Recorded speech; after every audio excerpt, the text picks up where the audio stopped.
From the headquarters of Ramsey Solutions, this is the EntreLeadership podcast, where I take calls from leaders like you about what it takes to win at any stage of business and leadership. I'm Dave Ramsey, your host with over 30 years of experience leading in the trenches right alongside people just like you.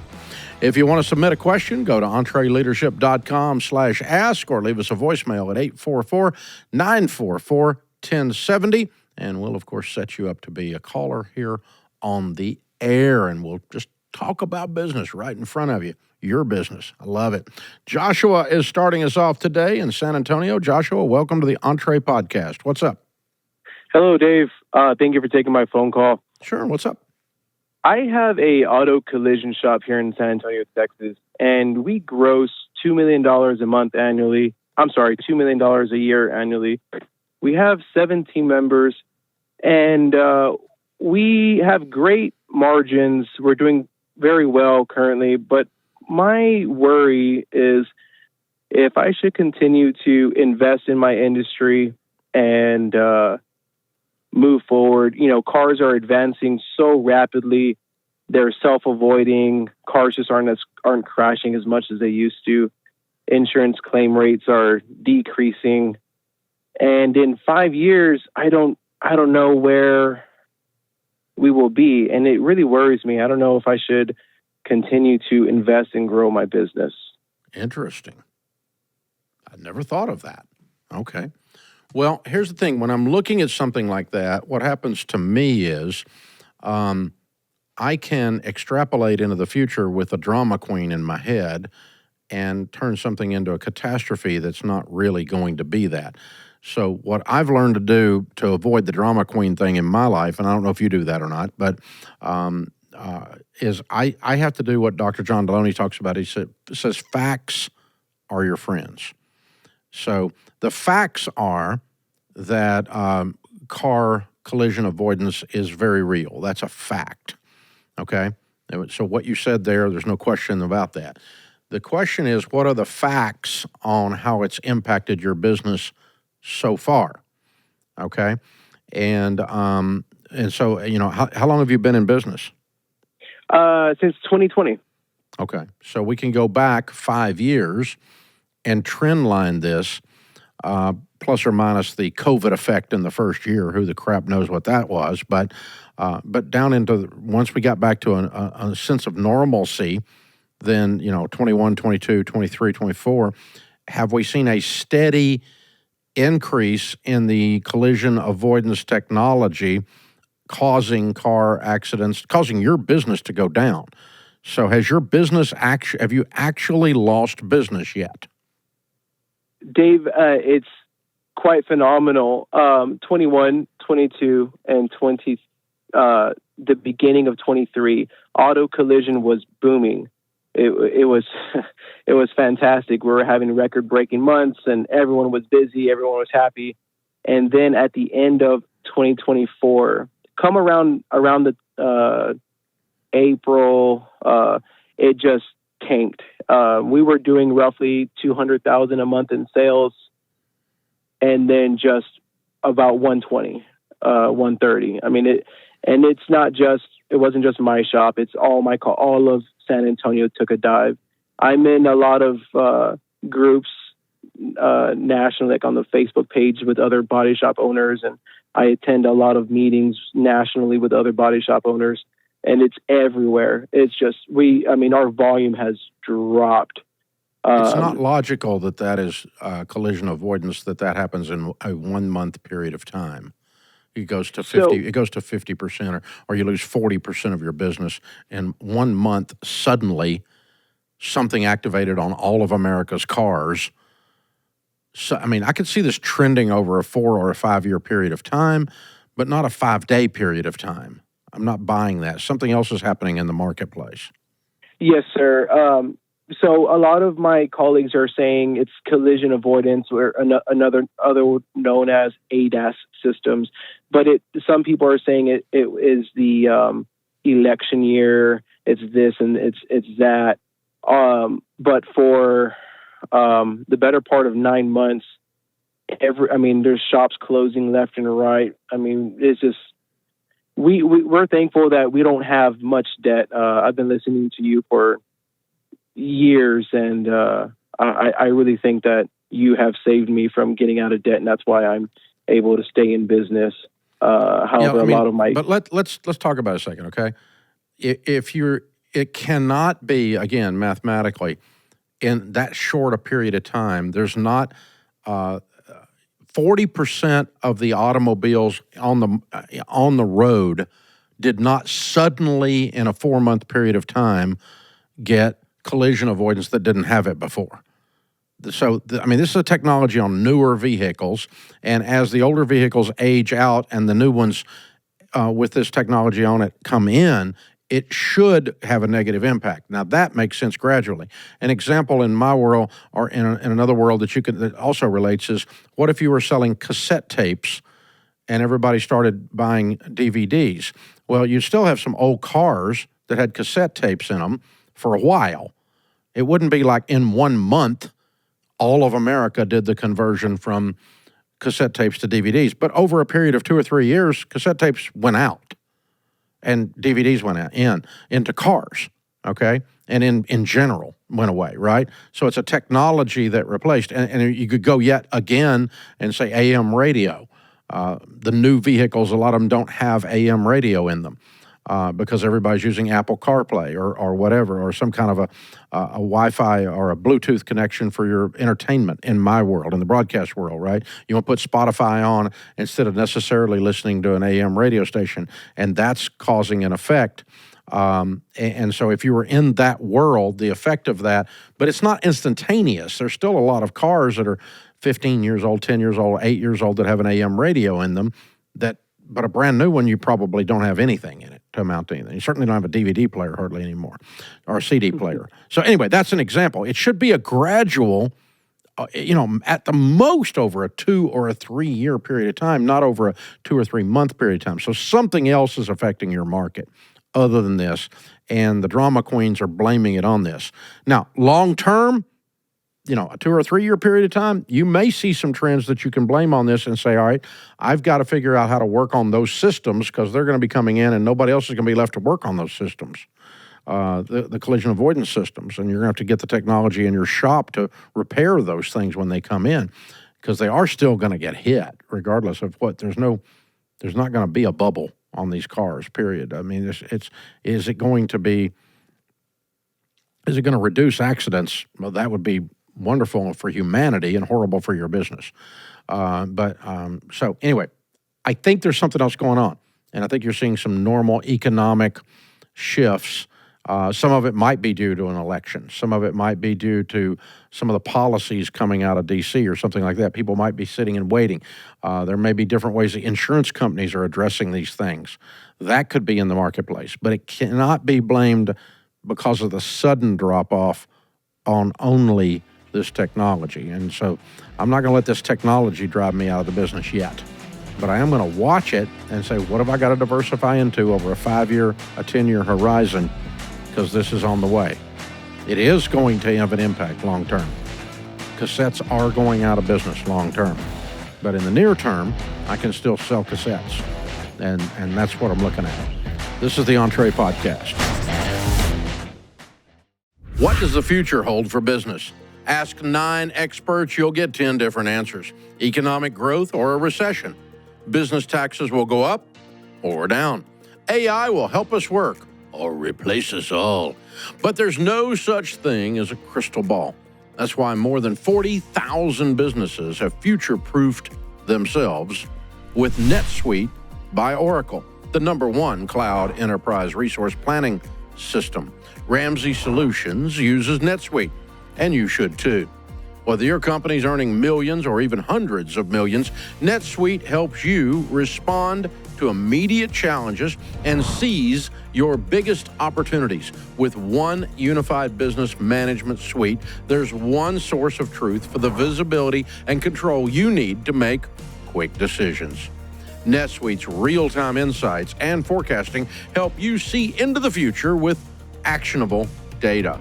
And when you're closing the books in days, not weeks, you spend less time looking backward and more time focusing on what's next. And speaking of what's next, download the CFO's Guide to AI and Machine Learning at netsuite.com/Ramsey. It's free at netsuite.com/Ramsey.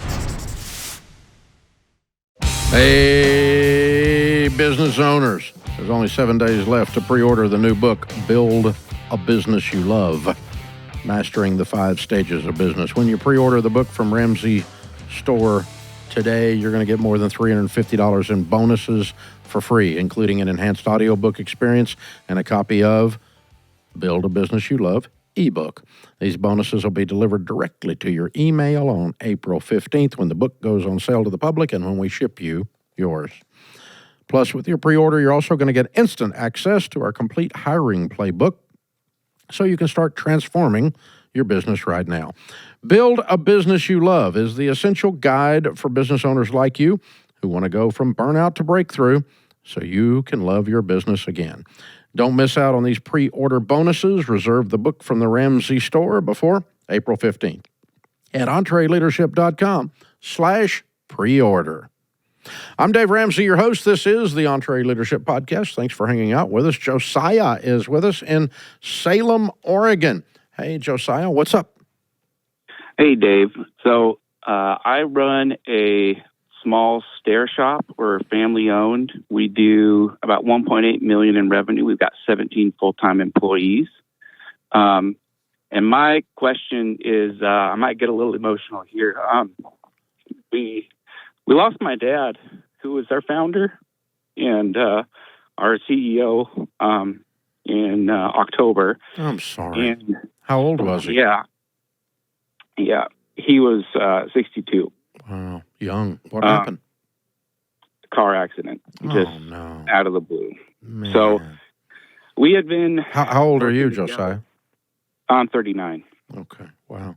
And you've worked in that business for how long?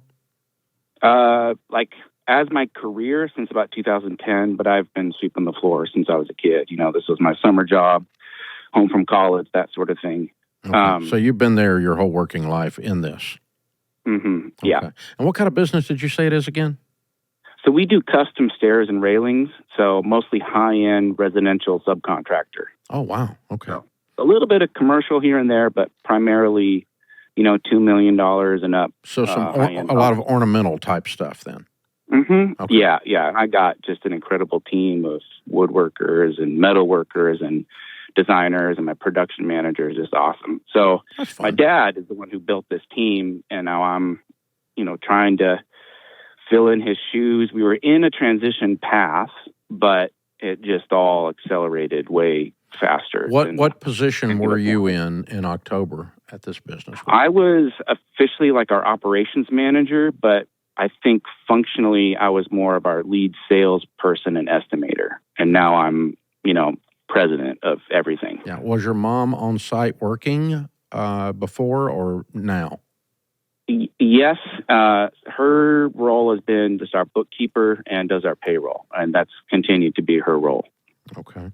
And she's in her early 60s, I assume? Yeah. Okay. Yeah. All right. So she's and the still transition plan that you all had in place was what? So we had started transferring ownership to me in 5% increments every year. I don't know the ins and outs of why that was, the accountant's recommendation. But actually, after listening to you and kind of hearing better best practices for how to do these kinds of transitions, we had backed off, and we were going to, at some point in the next few years, figure out a purchase price based on, X amount of years of profits and kind of write up the buy-sell agreement. But all of that has come way more into the foreground than before. Yeah. So and that was... How much, what percentage do you already own? 10%. Okay, so it's only been 2 times it happened. Okay. Yes. All yeah. Right. All right, so there's basically the business is still sitting there in her name now. Mm-hmm. Yes. And I assume he had a will and left it to her. Yes. Okay. All right. Did he leave life insurance as well to her? Yes. Okay. How much? I think that was $250, and there's a bunch. It was a car accident, so there's quite a lot of other things that are currently in play there, and it's going to be a lot more than that. Okay, so there'll be someone else is going to have to pay for the wrongful death. Mm-hmm. Okay, all right. All right. Doesn't affect this deal, but it does affect making sure your mom's taken care of is kind of what I'm thinking about. And you are too. Yeah. All right. Yes. And so did they have a nest egg? Are they in good shape financially? Is she okay? They're okay. They've got, I'm reticent to divulge too much about their personal thing, but they didn't have a huge amount of retirement. I think they've only got maybe 120. Okay. So this transaction is very important to her future. Yes. Less important once all of the insurance components are played out. Yeah, but those take a while, and they take longer than everybody thinks. Right. And she did get the life insurance already. Oh, that's true. But I'm talking about there'll be lawsuits over the car thing. The insurance companies will sue each other, and there'll be that begin the lawyer dance, and it takes a while for those lawyers to dance. They're slow dancers. Yeah. Well, our lawyer is just a family friend, and she's just been incredible. So I'm not too worried about that. But I'm just telling you, I don't care how long they say it's going to take. Count on twice that. So it's just they just don't do their jobs. All right. So, hey, okay. So what was the net profit on the $1.8 million? So here's the question: is if I run it on cash basis, we lost money. On accrual, because we're in construction, we made $186,000. It's about 10%. I had a bunch of jobs close out. Some of those GCs are commercial, which means I invoice in January, and I'm still not getting paid until the end of February on some of those. Which I know that's part a of calendar year thing. Out. That's a calendar year. The accounting method just straddled the end of the year. And that's what screwed up the books, okay? So what we're looking for here is not necessarily a tax calculation. What we're looking for is what the real business is actually earning. Yes. And so the cash basis is a misnomer, but so is the accrual. It's probably the actual earnings are probably somewhere between there, aren't they? I would say so, yeah. Yeah, I mean, if we totaled up the last 3 years or 2 years and said, what was the net profit taxable income for the last 2 years, and just use that number, an average of that, you're probably going to find it to be 100 and a quarter, aren't you? Yeah. So we've been working on, my dad and I, on doing a lot of on versus in the business. In the last couple of years, we attended Master Series. So we're doing a lot of stuff that's increasing revenues and increasing our profit margins. Yeah, your profit margins suck. So we're kind of waiting until they got a lot better before doing the determination of the profit price, which I was okay with because that's my future and it takes care of my parents. So it feels like the future of our business is it keeps going up. The profits are going up, revenues are going up, and the purchase price right now may be really advantageous to me, but it doesn't feel like it's taking care of my mom or honoring the foundation that my dad set, if that makes sense. Even though cold hard light a day, it's the business hasn't been super profitable. If anyone else was buying the business, they would buy it based on today's numbers. It doesn't really matter if the money goes to your mom and then she passes away because you inflated the price, and so more money went to her in the name of honoring her, taking care of her. She passes away. What happens to that money? Right. Yeah, it goes back to you, to me and my siblings. Yeah, you and your siblings. So now you've honored your siblings. Mm-hmm. So where do they work? There? No, just me. Okay. And does mom earn a salary for being the bookkeeper? Yes, she does. How much? I think it's about $90,000. Okay.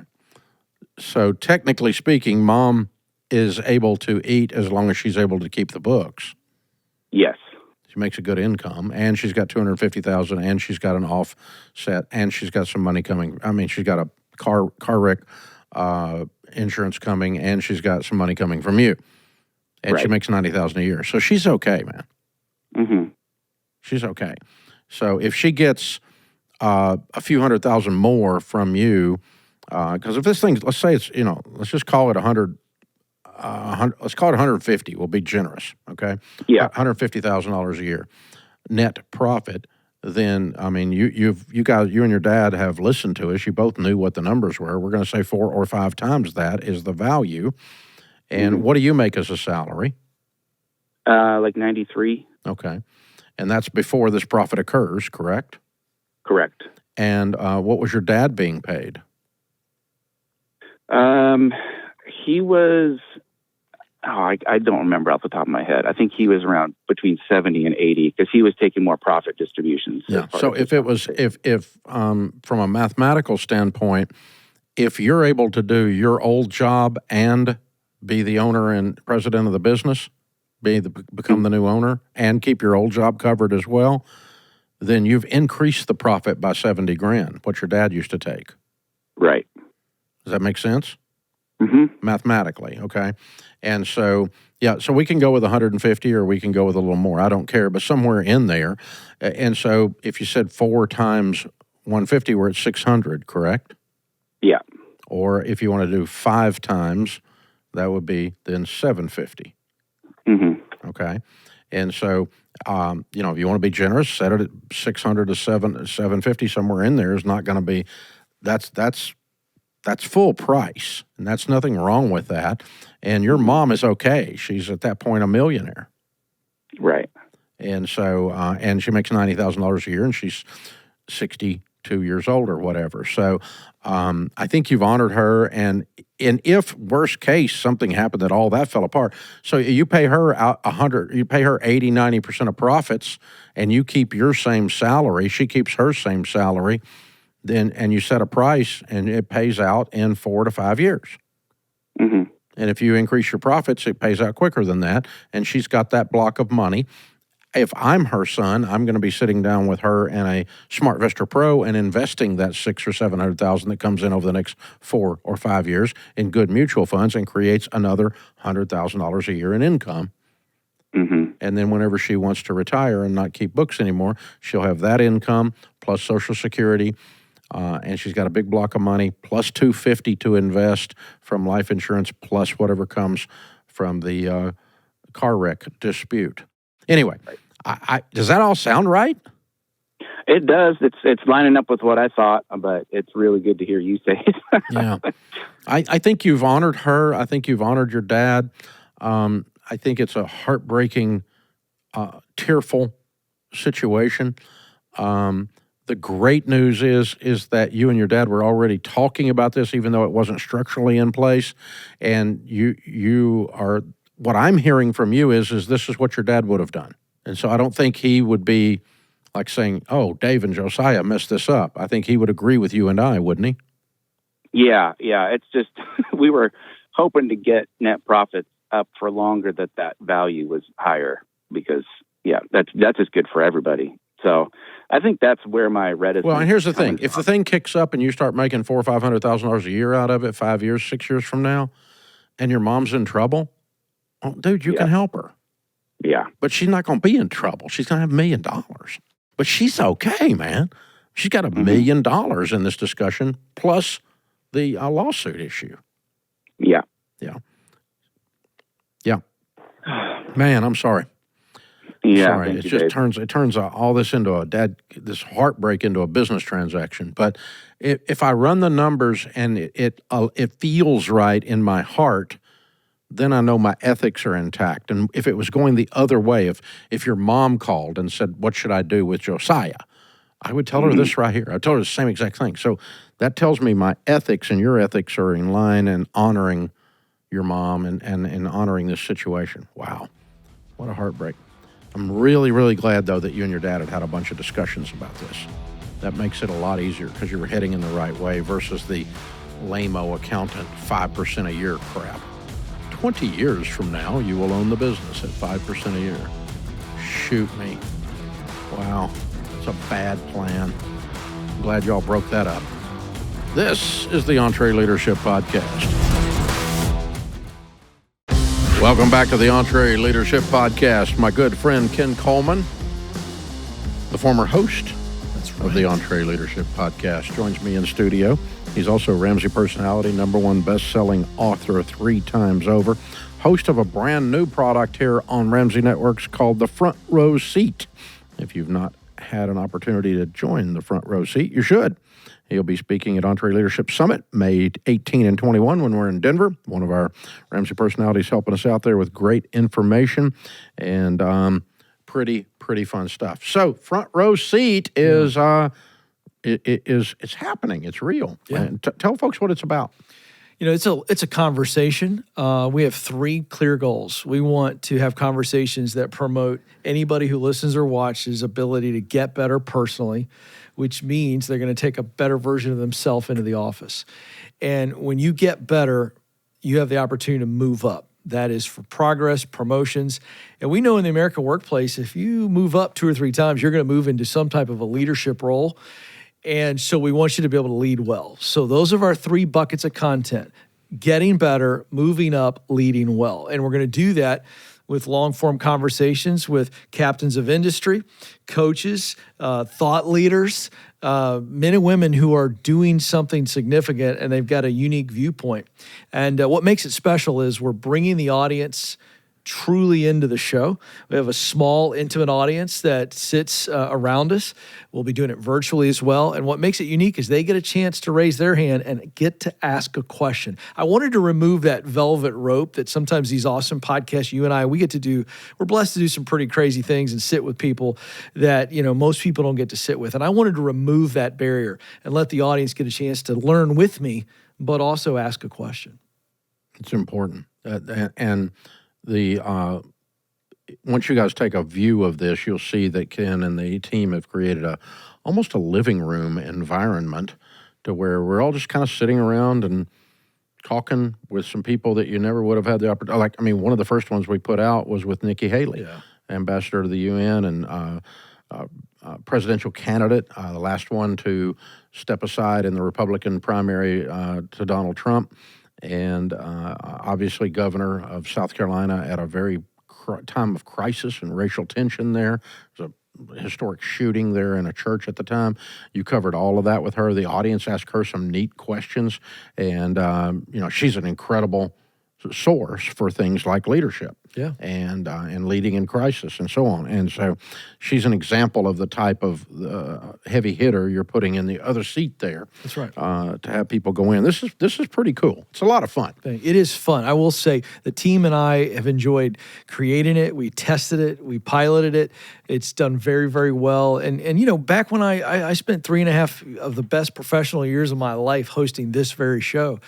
And I enjoy digging and learning, but this is a concept that I've wanted to do for a long time. For people who are old enough to get this math, the math is Inside the Actor Studio meets Masterclass meets MTV Unplugged.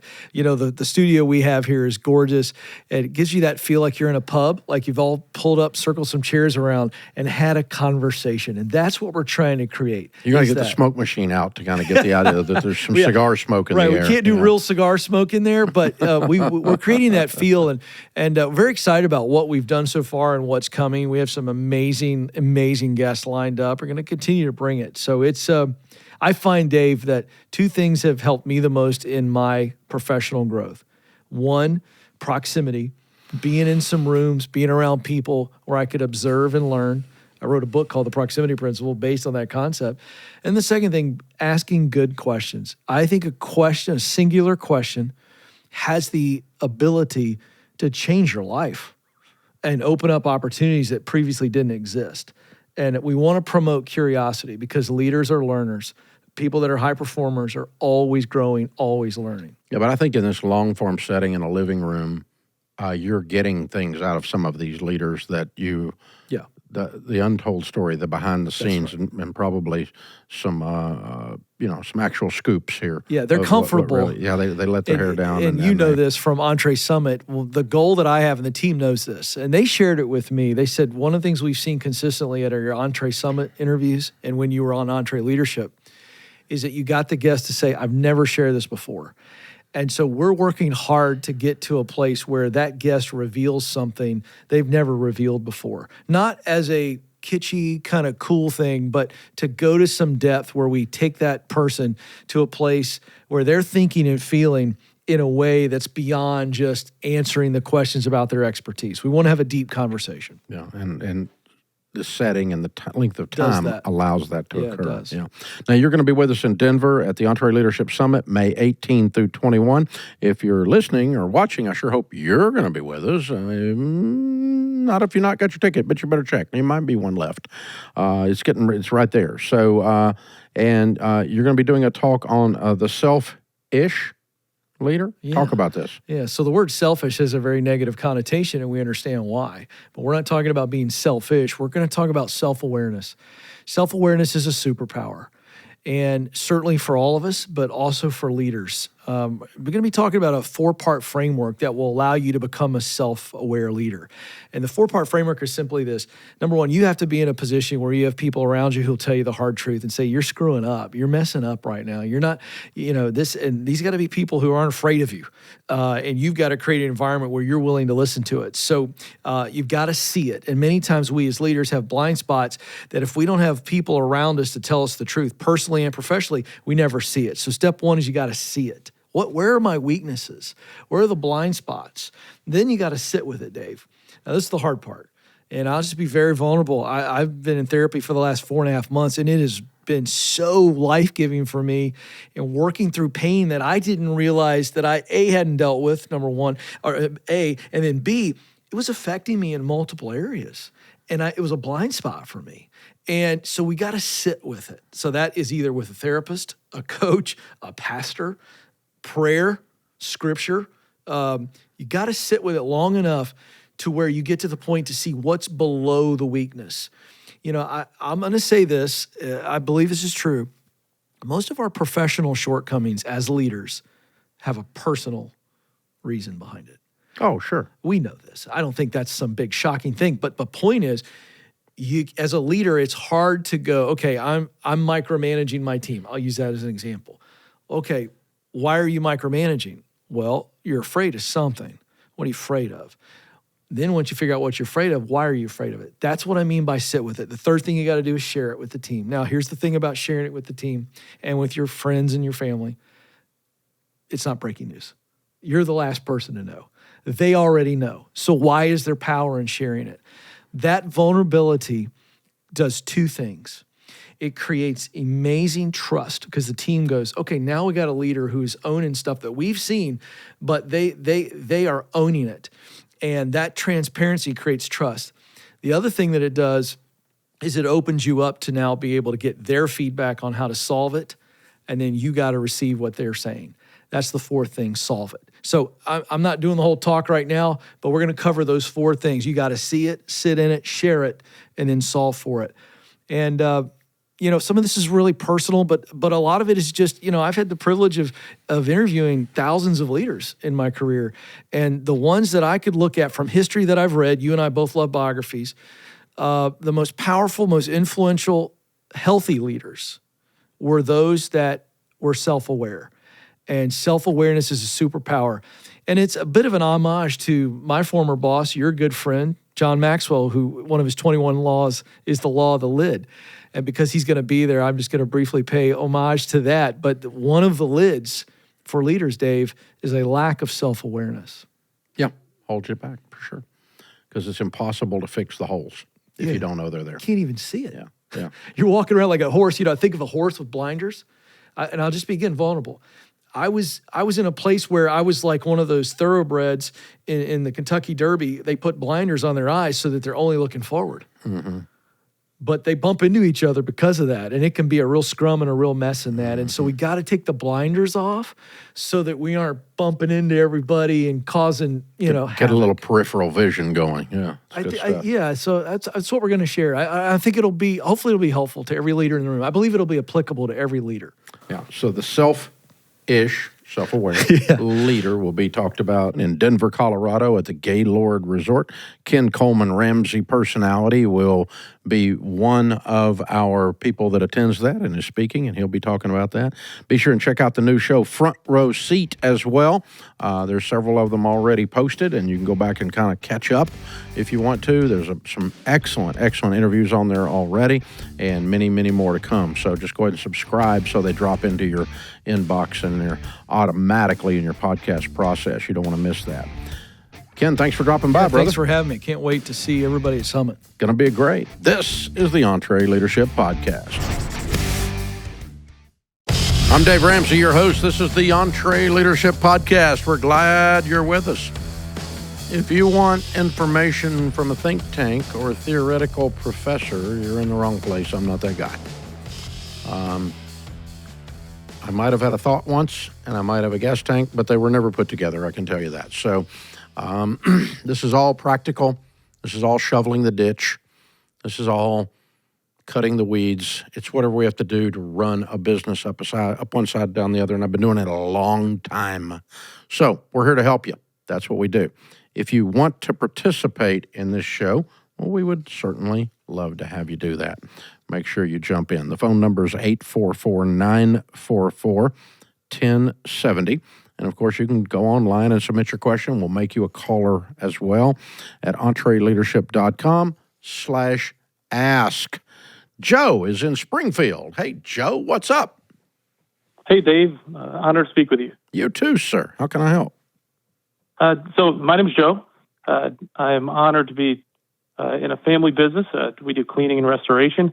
Cool. We have 30 employees, brought in $3 million in revenue last year. Good job. I love it. So this is kind of the struggle is we are a 24/7 emergency service business. So at any point, business can come in, and I feel like I always need to be available for my team, even when the doors close.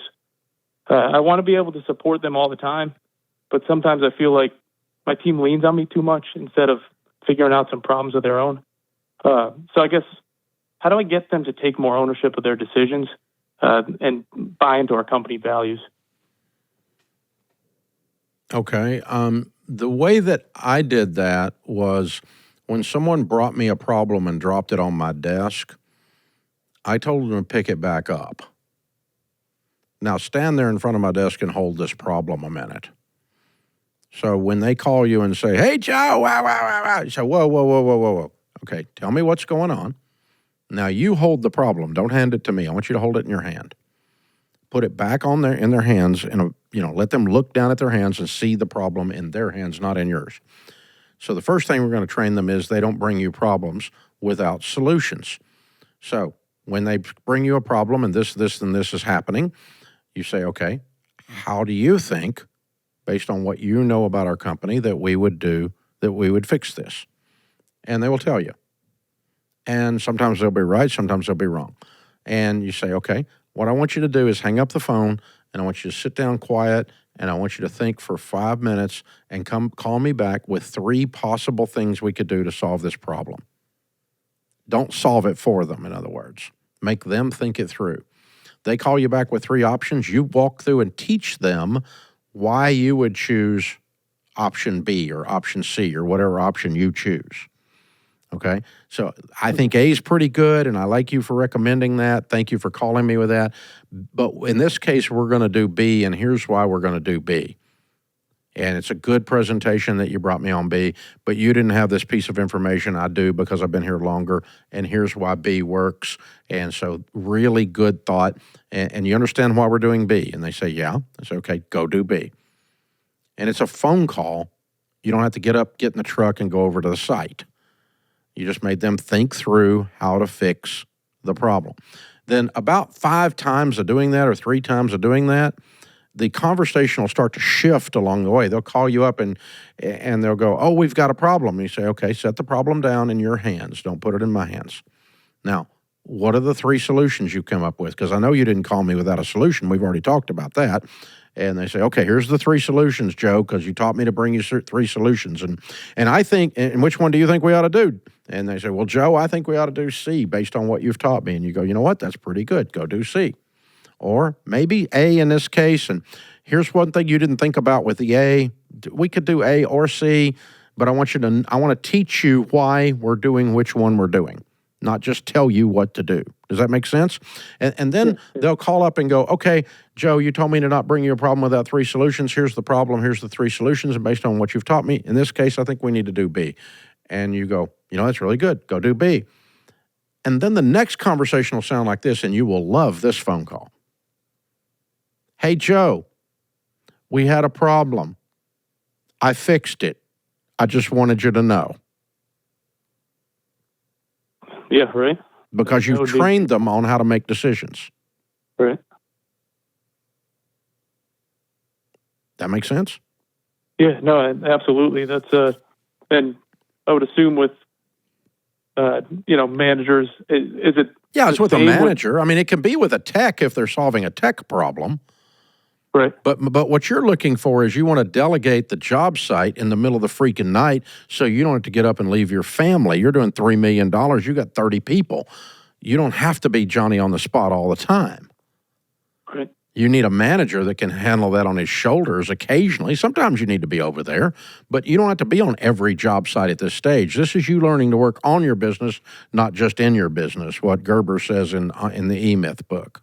Yep. But that's how you hand it off, is you're training them how you made the decisions. And sometimes it's not a technical methodology for the decision making.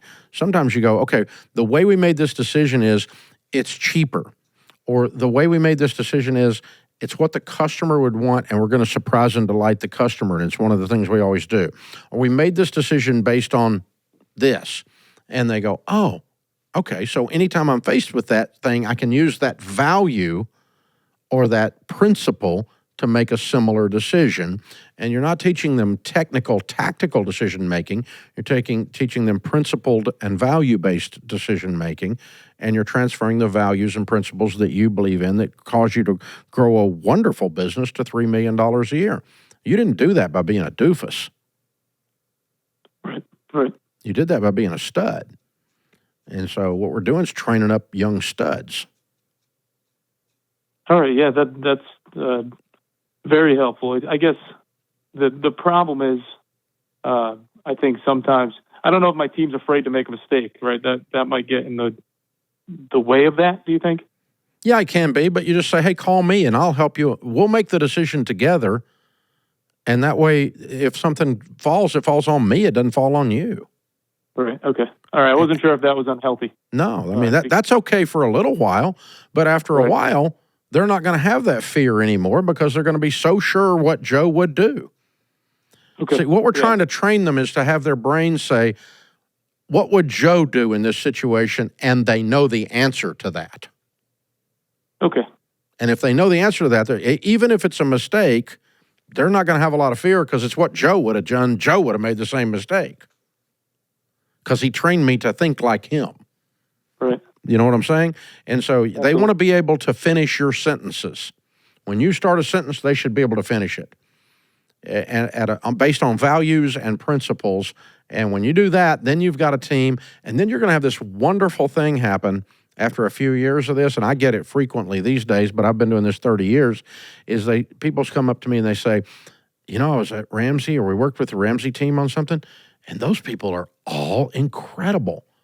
They're so efficient. They care. They're driving the lane, put the ball in the hoop. Man, anytime you get the chance to work with the Ramsey team, you're going to want to do that. And when they start saying that about your team, you just like a proud dad at that point, right? You're just like, man, my kids are amazing, And that's how I feel about this team. Not that they're kids. I don't mean that.